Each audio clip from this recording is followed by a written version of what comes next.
नमस्ते हजुरहरूलाई हाम्रो क्रसओभर इआरपी सफ्टवेयरको अकाउन्ट मोड्युलको डेमोमा स्वागत छ। यो चाहिँ हाम्रो सफ्टवेयर लगइन गर्दाखेरिको ड्यासबोर्ड भयो। यहाँ अब हाम्रो सफ्टवेयरको डिटेल्सहरू सबै देखिने, त्यता हाम्रो अब अहिले कुन डेटमा सफ्टवेयर चलिरहेछ त्यो देखिने पार्ट्सहरू हुन्छन्। अब अकाउन्ट मोड्युलमा चाहिँ हाम्रो यो अकाउन्टको ड्यासबोर्ड भयो। अकाउन्टको ड्यासबोर्डमा चाहिँ अब यो चाहिँ आजको क्यास ब्यालेन्स आजको कति छ, यो महिनाको के कति भयो, यो वर्षभरिमा के कति कारोबार भएको छ, त्यतै ब्याङ्कको पार्ट्सहरू छ भने त्यो देखिने।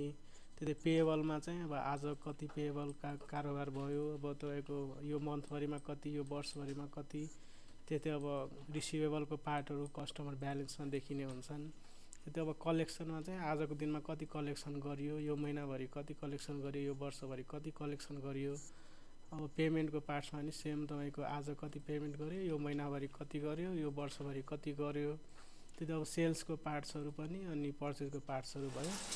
यहाँ चाहिँ अब जेनरली हुने पार्ट्समा चाहिँ तपाईँको अब काम हुने भनेको नर्मली भाउचर उठाउने हो। अब उता बिलिङमा बिल काटेको, अकाउन्टिङहरूमा अब इन्भेन्ट्रीमा पर्चेजहरू गरेको सबैको अटो भाउचर बन्ने हुन्छन्। तपाईँले एक्स्ट्रा अब एकचोटि अब सफ्टवेयर सुरु गर्दाखेरि अब हरेक लेजरको ओपनिङ ब्यालेन्स एकचोटि राखेर सेभ गर्ने पार्ट्स भयो एउटा काम गर्नेमा। अर्को चाहिँ हजुरहरूले अब डे बाई डे भाउचरहरू के उठाउनु पऱ्यो भनेपछि चाहिँ यो चाहिँ अब अटो उठेको भाउचरदेखि या अब यहीँबाट उठाएको नि सबै लिस्टहरू देखिने भयो। अब यहाँ चाहिँ अब अझ हामीलाई कुनै भाउचरहरू उठाउनु पऱ्यो भनेपछि चाहिँ हामीले कुन टाइपको भाउचर उठाउने, अब डिफ्रेन्ट टाइप्सहरू छ। यो सबै तपाईँले अब आफैले होइन, म अर्को नयाँ कुनै टाइप थप्छु भने नि सेटिङबाट थप्न पायो। अहिले कुनै भाउचर उठाउँदाखेरि कुन डेटमा भाउचर उठाउने, अब हजुर नेपालमा हो नेपाली मितिको पार्ट्सहरू हुन्छन्, बाहिर हो भने हामीले त्यो पनि अफ गरिदिएर हुन्छ, इङ्ग्लिसमै आउने भयो। अब यहाँ चाहिँ लेजरहरू छान्छौँ हामीले अब के को गर्ने भनेपछि अब पर्चेजहरू गऱ्यो भने चाहिँ अब त्यसकोमा कति अमाउन्टको डिआरसिआर मिलाएर तपाईँले सेभ गरेको आधारमा चाहिँ भाउचर बन्ने भयो।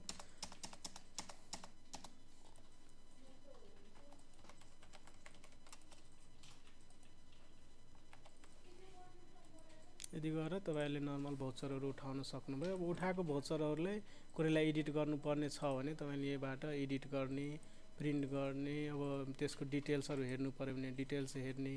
त्यो तपाईँले यसलाई प्रिन्ट गर्नु छ भने प्रिन्टमा क्लिक गर्नु भने प्रिन्टमा कुन टेम्प्लेटमा गर्ने, तपाईँको टेम्प्लेटहरू अलरेडी सेटअप भएको हुन्छ, त्यही अनुसारको आउने भयो। यो सबै कस्टमाइजेबल हुन्छन्। त्यो तपाईँको अब यसलाई एडिट गर्नु पऱ्यो, डिलिट गर्नु पऱ्यो भने त्यो पनि गर्न पायो। यो पनि अप्रुभल बेसमा हुन्छ। कुनै युजरले भ्यू मात्र गर्न पाउने, त्यो सबै लकहरू लाउन मिल्ने, त्यति कुनै अमाउन्टहरूको लागि के गर्नु पऱ्यो भने चाहिँ अब एडिट गर्न दिने कि नदिने, युजरलाई एडमिनले मात्रै गर्ने या अब म्यानेजरले गर्ने, त्यो सबैहरू लाउन मिल्यो। अब यहाँ चाहिँ अब फिल्टरको पार्ट्स भनेको कहिलेदेखि कहिलेको भाउचर हेर्ने, त्योमा अब मल्टिपल ब्रान्चहरू छ भने कुन ब्रान्चको कुन टाइपको भाउचर मात्रै हेर्ने, त्यसरी चाहिँ फिल्टरहरू काम हुन्छन्। यहाँ जस्ट हामीले गर्ने भनेको त्यो भाउचर उठाउने भयो। अब अरू मोड्युलहरूबाट बिलिङहरू इन्भेन्ट्रीहरूमा पार्ट्समा काम गरेको छ भने त्यसको अटो भाउचर उठ्ने हुन्छ। त्यो चाहिँ जस्तै यही भाउचरकै लिस्टमा अब हेर्नुभयो भने चाहिँ सबै भाउचरहरू देखिने हुन्छन्। जस्तै अब यो चाहिँ सेल्सबाट आएको छ भने चाहिँ यो भाउचरले तपाईँले यहाँबाट एडिट गर्न पाएन, किनकि यो उता सेल्समा लिङ्क छ।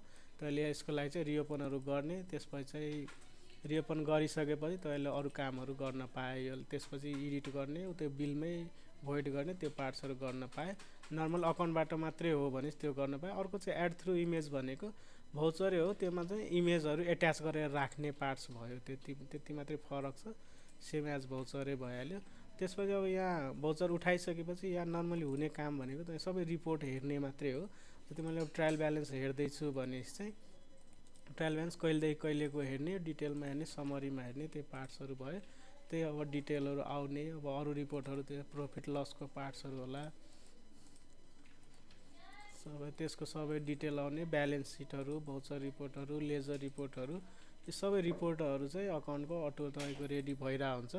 त्यही अनुसारको हेर्दा भइहाल्यो। अब डिटेल्समा हेर्नु पऱ्यो भने डिटेल्समा क्लिक गर्ने, त्यो पार्ट्सहरू छन्।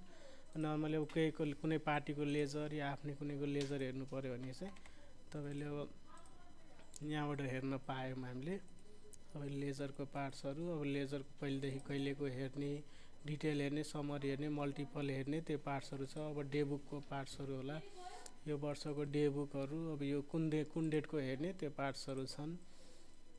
अब क्यास फ्लोको पार्ट्सहरू, अब हाम्रो क्यासको पार्ट्सहरू चाहिँ कति इन भयो केबाट केमा आउट भयो, कति हामीसँग क्यास हुनुपर्ने क्लोजिङ ब्यालेन्स, त्यो पार्ट्सहरू भइहाल्छन्। त्यस्तै अब रिसिभेबल रिपोर्टहरू, पेएबल रिपोर्टहरू, अब हामीलाई कोसँग रिसिभ गर्नुपर्ने छ, अब कोलाई पे गर्नुपर्ने छ, त्यसो कारण रिपोर्ट्सहरू आउने।